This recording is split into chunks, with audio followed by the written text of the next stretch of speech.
बातमीचे प्रायोजक आहे हॉटेल आयना, खास फॅमिली सोबत जेवणाची सोय। हॉटेल आयना, किडवाई चौक, सोलापूर। काल भारतीय जनता पक्षाच्या वतीने एक वृत्तपत्रामध्ये एक ॲड देण्यात आली। त्याच्यामध्ये जनतेला प्रश्न विचारला की तुम्ही जेव्हा मतदान करता, इथे सरकार निवडता, तर त्याचा जल्लोष तुम्हाला भारतामध्ये ऐकायला आवडेल की पाकिस्तानमध्ये ऐकायला आवडेल?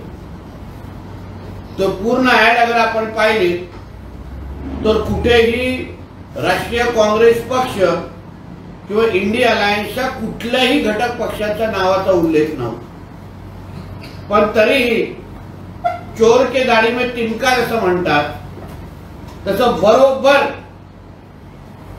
मुस्लिम लीगचे ची बी टीम आणि पाकिस्तानचे एजंट म्हणून काँग्रेसच्या नेत्यांना हिरव्या मिरच्या ढोण्याखाली धोमल्या आणि लगेच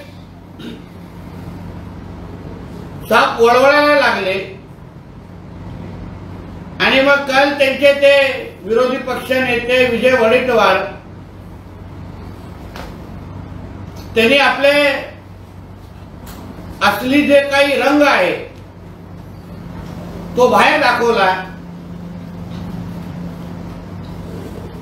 आणि कसाबला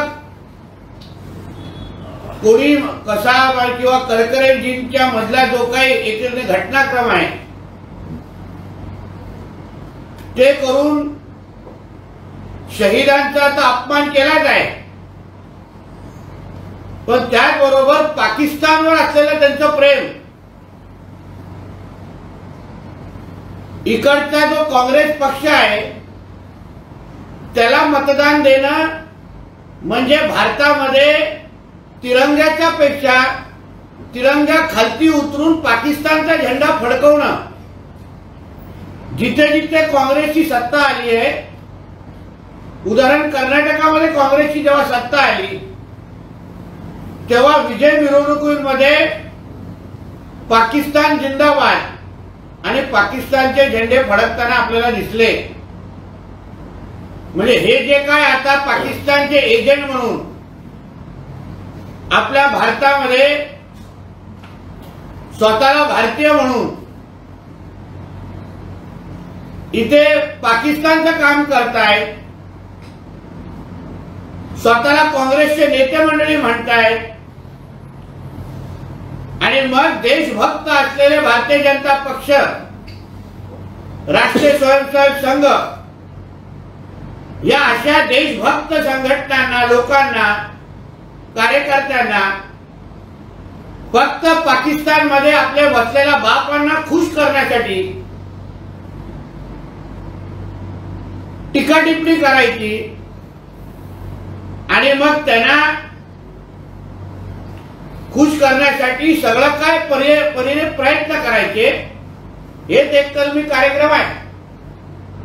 त्याच्यात धागा धरून आज सकाळी संजय राजाराम राऊतनी, ज्याचं मी वारंवार बोलतो त्याचे धर्मांतर झालेलंच आहे, तो काय आता हिंदू राहिलेला नाही आणि अपेक्षेप्रमाणे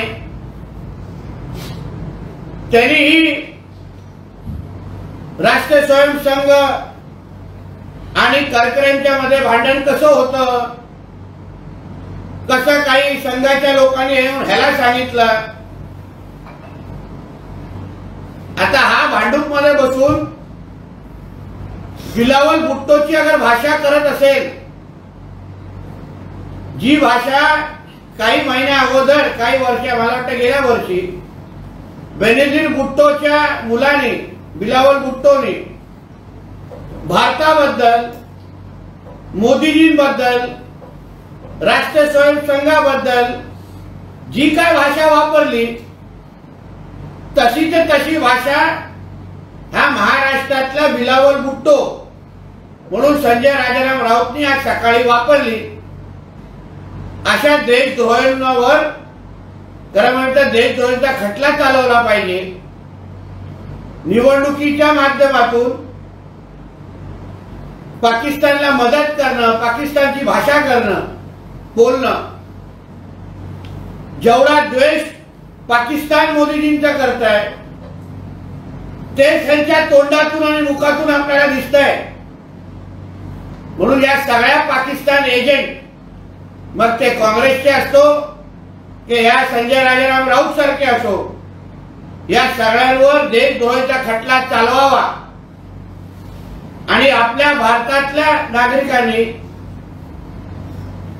प्रत्येक मतदान करत असताना विचार करून की आपलं मत आपण कोणासाठी देतोय आणि आपल्या मतामुळे अगर उद्या पाकिस्तानमध्ये बिर्याणी पार्टी अगर होत असेल तर अशा काय गोष्टी होता कामा नये, एवढी काळजी घेतली पाहिजे. धन्यवाद. सर, आपण जर बघितलं असेल तर या अगोदर देखील संघावर उद्धव ठाकरे यांनी टीका केली होती आणि आता ते संजय राऊत देखील टीका करत आहेत.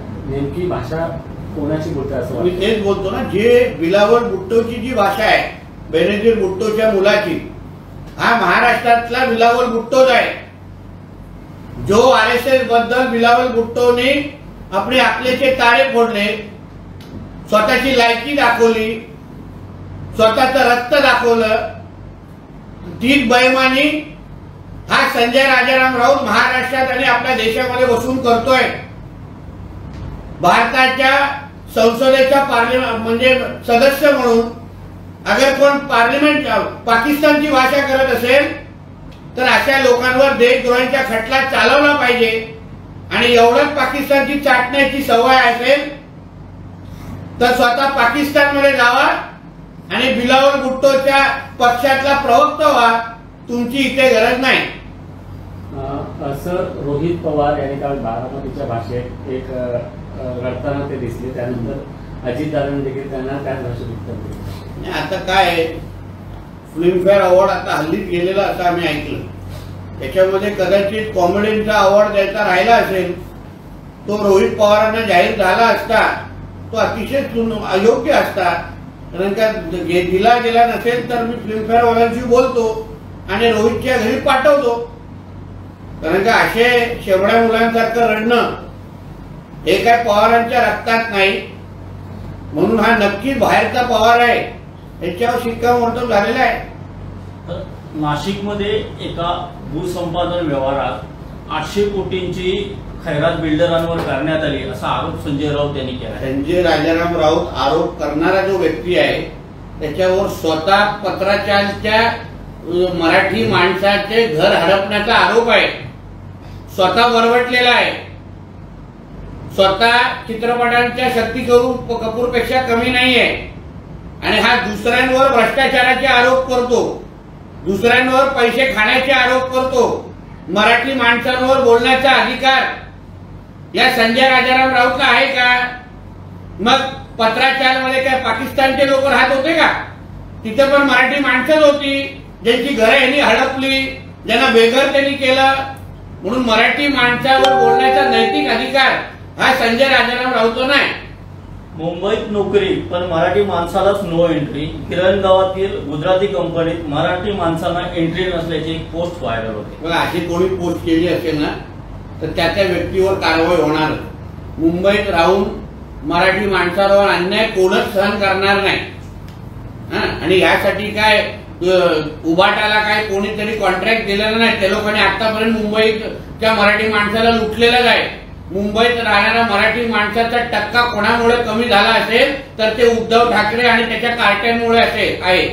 म्हणून मराठी माणसाला संरक्षण करण्यासाठी भारतीय जनता पक्ष आणि आमची शिवसेना ही तयार आहे, ताकद आहे, आमची ताकद आहे. म्हणून त्याची चिंता संजय राजाराम राऊत सारख्या तीनपाट माणसांनी करू नये. यावरून संजय राऊत असं म्हणतात की मुंबईमध्ये मराठी माणसाने नोकरी करू नये अशी भूमिका घेतली आहे एका कंपनीने. गुलचट शिवसेना काय करत आहे? मराठी माणसाच्या विरोधात हे षडयंत्र चालू आहे.